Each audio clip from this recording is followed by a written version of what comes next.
Hi guys, welcome to psych minds. So आज से हम अपना एक साइकोलॉजी का कोर्स स्टार्ट करेंगे जो कि स्पेसिफिकली इग्नू के लिए है।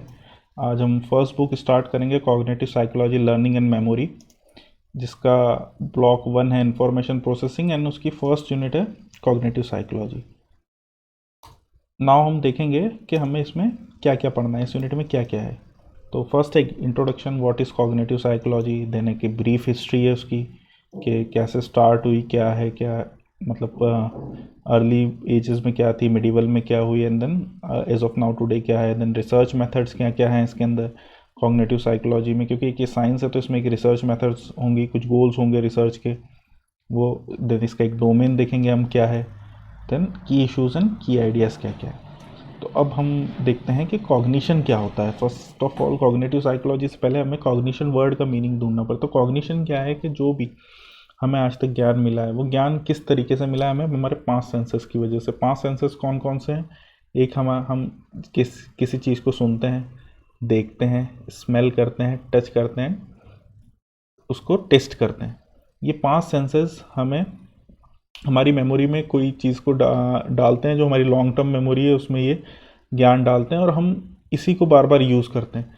अगर हमने किसी चीज़ को टच कर लिया है तो हमें उसका फील पता रहेगा। अब नेक्स्ट टाइम हम जब भी उसे टच करेंगे हमें समझ में आ जाएगा कि ये क्या चीज़ है।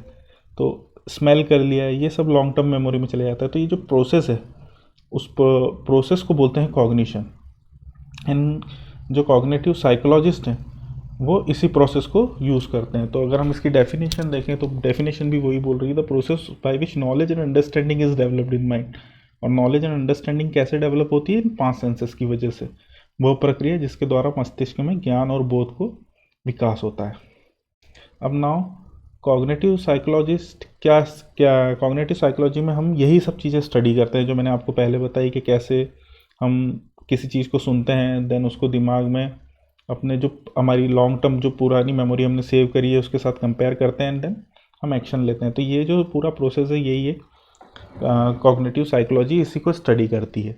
अब नाउ ये जो साइकोलॉजिस्ट हैं, कॉग्निटिव साइकोलॉजिस्ट, ये क्यों इस मतलब मेंटल प्रोसेस को स्टडी करते हैं? तो आपने देखा होगा कि बहुत पुराने टाइम से हमारा माइंड कैसे ऑपरेशन करता है इसमें लोगों को बहुत रुचि है।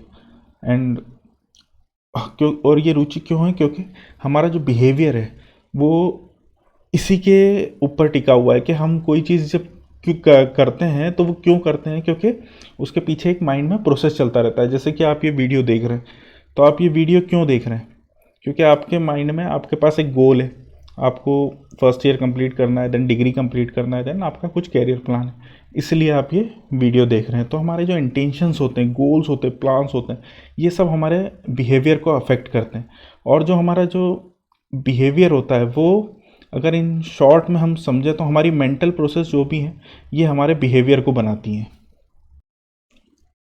नाउ हम देखेंगे कि कॉग्निटिव साइकोलॉजी जो साइकोलॉजिस्ट है वो क्या क्या स्टडी करते हैं, कि कैसे हमारा दिमाग एक शेप्स को याद रखता है, कैसे वो कुछ चीज़ों को याद रखता है, कुछ चीज़ों को भूल जाता है, कैसे हम एक लैंग्वेज को सीखते हैं। और अगर हम एवरीडे एक्सपीरियंस देखें तो क्यों हम कुछ चीज़ें, अगर हम कभी कभी बुक्स पढ़ते रहते हैं, कुछ चीज़ें हम पढ़ के निकल जाते हैं, लेकिन हम बाद में आके जब देखते हैं तो पता चलता है हमने किसी वर्ड को गलत तरीके से पढ़ लिया। क्यों? क्योंकि हम ये एक जो इशू है ये एक पैटर्न रिकॉग्निशन का इशू है, और हम किसी और चीज़ के बारे में सोचते रहते हैं जब हम उस बुक को पढ़ रहे हैं, और वो उसका इफ़ेक्ट होता है कि वो हम वर्ड को गलत पढ़ लेते हैं। सेकेंडली, हम जब आपने देखा होगा कि आप एक क्लास में पढ़ रहे हैं एंड सेम टाइम आप नोट्स बना रहे हैं, तो आपको नोट्स बनाने में और उस लेक्चर को, या तो आप लेक्चर समझ पाते हैं या नोट्स बना पाते हैं। तो ये क्यों होता है? इस डिफ़िकल्टी को बोलते हैं डिस्कशन ऑफ अटेंशन।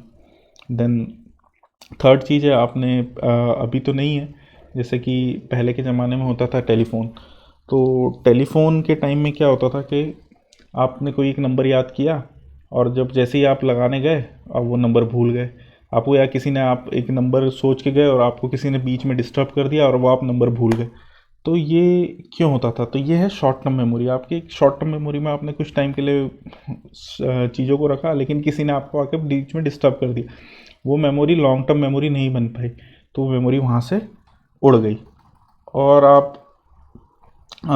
आप देखेंगे कि कई बार क्या होता है, पज़ल, आप पज़ल कोई सॉल्व कर रहे होते हैं, तो पज़ल आप सॉल्व तो कर रहे होते हैं लेकिन उस टाइम पे वो पज़ल सॉल्व नहीं होती, और फिर क्या होता है, आप जब उस चीज़ को रख के थोड़ी देर बाद वापस आते हैं तो आपको पता चलता है कि ये पज़ल सॉल्व हो गई।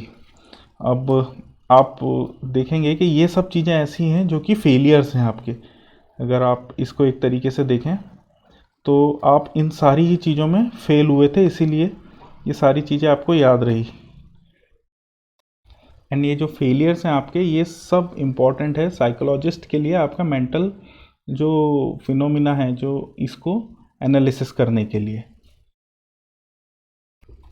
नाउ हम नेक्स्ट पार्ट में इसकी ब्रीफ हिस्ट्री देखेंगे।